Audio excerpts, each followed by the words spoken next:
Izin bertanya Buya, sebagai wanita yang telah menikah, apakah berkewajiban merawat kedua orang tua kita, yaitu merawat ibu bapak kita? Bolehkah pergi jauh bersama suami hingga tidak bisa merawat ibu bapak kita?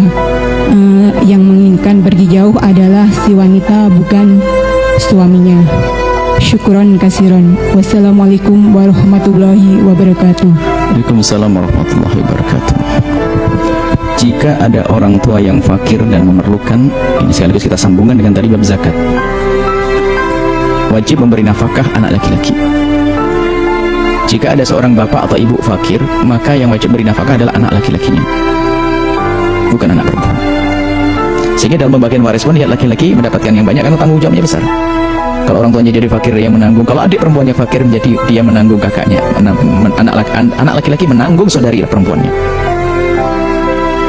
Anda laki-laki punya saudari perempuan 4, fakir semuanya, dia langsung masuk dalam tanggungan Anda. Anda punya orang tua fakir, semoga Anda cukup semuanya, amin. Ada orang punya orang tua fakir, maka kalau Anda, karena orang itu laki-laki, maka langsung kewajiban beri nafkah jatuh kepada dia. Ada perbedaan, karena ada cerita panjang setelah itu, maslahat yang luar biasa besar, karena dari Allah yang alim hakim tadi. Kemudian tentang seorang istri, hendaknya, bukan hendaknya, harus ada di hati setiap anak, apakah dia laki-laki dan perempuan, berniat untuk selalu memaksimalkan dalam berkhidmah melayani orang tuanya. Jangan terlintas di hati sekecil apapun dari lintasan tersebut untuk menghindar dari mengabdi kepada orang tua. Jadi jangan sampai ada lintasan untuk lari pergi. Wah, pergi saja deh kalau di sini ruwet. Awas, hati-hati, ruwet malahan di luar sana. Urusannya kok menghindar dari orang tua. Termasuk seorang perempuan tadi, kan keinginannya dia untuk pergi, naudzubillah, sementara orang tuanya memerlukannya. Jangan berkeinginan untuk pergi sama sekali, kecuali yang menginginkan suaminya. Suaminya karena bekerja sebuah tempat dan dia memerlukan dia, lalu dibawa oleh seorang suami. Nah, ini barulah sah pertanyaan ini. Tapi kalau suaminya membebaskan, kau boleh tinggal bersama orang tuamu, bersama suami orang tuamu, ngabdi kepada orang tuamu, berbuat baik pada orang tuamu selagi suamimu mengizinkan, atau bahkan mungkin tinggal di situ bersama-sama merawat orang tuamu. Wahai wanita, kalau ternyata suamimu menghendakimu pergi, kau di bawah naungan seorang suami, ikut.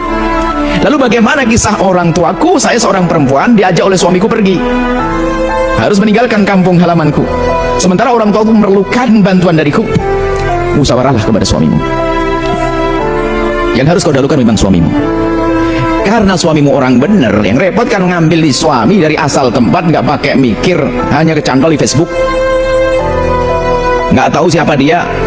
Kalau suamimu benar, pasti akan menghargai pendapatmu, pasti peduli dengan mertuanya. Mungkin engkau sebagai seorang istri tidak bisa menemani bapak ibumu, tapi karena suamimu orang baik, mungkin akan berpikir, mungkin kita akan kirim orang yang bisa membantunya. Memikirkan, mungkin kita kirim uang dan sebagainya. Karena aku perlu kepadamu, wahai istriku, aku harus denganmu. Mungkin begitu, dimusyawarahkan yang baik. Yang penting jangan sampai dalam dirimu tidak ada greget, tidak ada keinginan untuk merawat ibunda dan ayahanda yang di rumah. Hati-hati. Suami ya nomor satu, kan suami. Kalau seandainya ibunya sakit, bapaknya sakit dan sebagainya, jika suami belum mengizinkan, ya jangan pergi dulu ke sana, karena mungkin lebih penting urusan suami. Tapi suami yang baik tidak mengizinkannya. Suami baik kok. Yang jadi masalah kan sekarang itu suaminya juga nggak baik. Salah faham lagi dari baca kitab Ukhutul Ijan. Kamu sudah diberikan kepadaku, kamu tidak boleh ke sana lagi. Jadi salah faham baca kitab.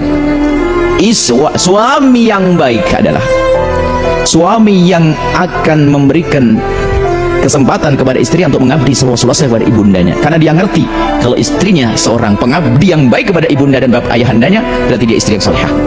Kalau seorang istri ngabdinya benar, berarti salehah. Seolah-olah begini bahasanya seorang suami, wahai istriku, kemanapun kau pergi jangan, saya tidak izinkan kau pergi kemanapun kecuali izin khusus denganku. Iya bang, kecuali kepada ayah ibumu, bebas. Istriku, kau tidak boleh mengeluarkan uang kecuali izin dariku, kecuali untuk kepentingan bapak ibumu. Oh, itu suami yang hebat. Jadi seperti itu, jelas. Jadi dasarnya seorang istri ngikut suami. Tapi kalau seorang istri yang sengaja menghindar dari bapak ibunya, sengsara hidupnya. Hati-hati, orang tua dihindari. Kecuali ada hajat tadi ngikut suaminya, babnya beda. Pun demikian, setelah berkumpul dengan suaminya, diskusikan terus-menerus tanpa henti bagaimana bisa mengabdi kepada ibunda dan ayahandanya. Mengabdi tidak harus datang kok, tidak harus kumpul, kecuali mendesak sang ibu atau ayah menghendaki perkumpulan, maka baru dipikirkan apakah diboyong dan seterusnya. Pikirkan seperti itu. Intinya hatimu jangan ada terbetik di hati keinginan untuk menjauh, menghindar dari orang tua. Berarti adalah alamat hilangnya rasa rindu untuk untuk mengabdi dan berbakti. Hati-hati, kalau sudah nggak punya jiwa bakti, mungkin tidak ada cinta, iya. Mungkin orang tuanya terlalu salah, terlalu nggak baik, terlalu nggak benar, tidak ada cinta. Tapi bukan berarti di saat tidak ada cinta lalu tidak ada pengabdian. Hati-hati, mungkin tidak ada cinta kepada ibunda dan ayahandanya, karena mungkin terlalu jauh ibundanya dari kebenaran. Tapi tetap pengabdian harus ada. Dan mengabdi yang kedua, kemudian mengabdi tidak harus kita nongkrongin beliau, tidak harus duduk dengan beliau, akan dengan cara yang lain. Yang jelas di hati kita harus ada semangat untuk mengabdi yang tidak pernah henti, tidak pernah putus. Dan kaidah sederhana, demi kebahagiaan dalam rumah tanggamu, hei para suami, bantulah istrimu agar semakin hari semakin baik kepada orang tuanya, dan bantulah istrimu agar semakin hari semakin mudah dalam mengabdi kepada orang tuanya. Hei istri yang solehah, untuk menjadi istri yang sempurna, istimewa adalah bantulah suamimu agar semakin hari semakin baik dengan bapak ibunya. Bantulah wahai para istri, bantulah suamimu akan semakin hari bisa berbakti kepada orang tuanya. Itu istimewa. Allahu a'lam.